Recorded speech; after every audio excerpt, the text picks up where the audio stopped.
The Selfish Path to Romance. Download Chapter 1 for free at drkenner.com and at amazon.com. Of course I love her, but it's a different kind of love. I mean, it doesn't burn with the passion and intensity of a Tristan and Isolde. It's more comfortable, more familiar. Maris and I are old friends. We can spend an afternoon together. Me at my jigsaw puzzle, she at her auto harp. Not a word spoken between us, and be perfectly content. Okay, imagine that you're a wife and you've been married for maybe 10 years or so, and you're so frustrated in your relationship because you've begged, you've pleaded, you've cried, you've yelled, you've tried everything to get your husband on board and to try to help you out around the house and to try to pay some attention with you, but he's just not doing that. What do? What if you decide, this is too much, I can't handle this anymore, and I want couples therapy, or at least I want to go into therapy, and I want to try a cognitive therapist. And you have the good fortune of walking into Dr. Judy Beck's office. Dr. Judy Beck is the director of the Beck Institute for Cognitive Therapy and Research in Philadelphia, and she's also the clinical associate professor of psychology and psychiatry at the University of Pennsylvania.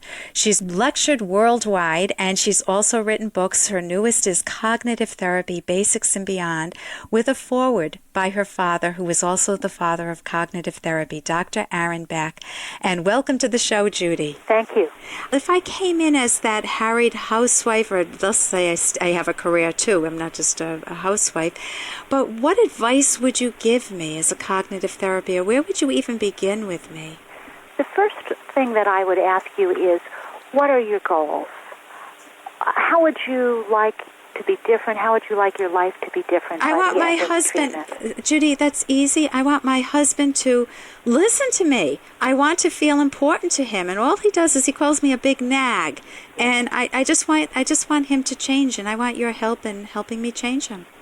And then what I would say is, can you imagine for a moment, Ellen, that everything is going really well in your marriage? If things were going really well in your marriage, what would you be doing differently? Well, I can remember that. I never used to nag him. When we first got married, we were best friends. I mean best friends. I could tell him everything. I could share with him. He would help me with the groceries, and I don't even know where that person is anymore. He's gone. Yeah. So one thing is you wouldn't nag him. You'd tell him more things. Would you spend more enjoyable time together? You know, it's been a while since we've done that. We're more on the functional mode, you know, who takes the kids to the doctors, who gets the groceries, who does this, and usually it's me. And if things were going really well in your marriage, what would you like to do with your husband? I'd love to travel with him. I'd love, something, I don't even need the travel. I would just like to come home at the end of the day and be able to hug him, to be able to be with him, to feel that he loves me, to have him ask me a question about my day. And that's not happening. Instead, I just see him withdrawing in front of the TV set or with his work. He's so involved with work. Sure. And he's not around me. He's not there for me. It sounds to me as if there are really two routes that are going to be important here. One route is to really analyze what you've been doing and what hasn't been working, and then try some new things. Well, I probably have been nagging. I can be pretty mean. Right. When I get going, I can be cruel. And I cry, I just get so frustrated, but it hasn't been working. But what would I do differently? Let me just ask you one more question. If you continue to do this for another 10 years, do you think it would it wouldn't last another year. No, okay. It wouldn't last, Dr. Beck. It would, no. Right. So one of the things to do is for you to start thinking, if I were happier with him, what would I do differently? Not what would I expect him to do differently, but what would I do differently? And I think you'll find that if you start acting different toward your husband, that he's going to respond. Okay, so you're saying that I need to think about my role in this, and that's not the angle I was looking at. I mean, I was hoping you would help me change him. Well, that's almost everyone who comes into my office says that. And the way that I usually respond is... Hey, I got to interrupt this because we've got to pay some bills. 30 seconds, that's it. A very quick ad, and then Ellen will be back. Romance. Ugh, I wish guys knew more about what we want from a relationship. Boy, I wish I knew more about what I want. Where's that ad I saw? Here it is. The Selfish Path to Romance, a serious romance guidebook. Download Chapter 1 for free at selfishromance.com and buy it at amazon.com. The Selfish Path to Romance. That is interesting. I mean, I was hoping you would help me change him. Well, that's almost everyone who comes into my office says that. And the way that I usually respond is, well, you've already tried to change him for how many days or weeks or months or years? Years. Years, right? And would you say that you have complete control over him? No, I don't. Who's the only person that you really have control over? Well, obviously me. Right, exactly. So I could do things differently. I mean, there's a recipe that I make for beef stroganoff that he loves, and I think if he walked in the house and saw that, and I just didn't nag him tonight, maybe that would help. That's a wonderful idea. That's a wonderful idea. Now, it sounds like there's also, and I think that probably you can come up with more things like that. Maybe you could think about that. There's a second thing I think we ought to work on, and that is it sounds like you're a little overburdened. I have way too much to do. You have your work, you have the home, you have your kids. Way too much. I'm so stressed out, and I think I take it out on him. And it sounds like at least right now he's not going to be willing to help you out. So can we talk about some ways to reduce your stress, maybe finding someone else to help you out? I could get a mother's helper for the kids. There's a girl next door that could help me out.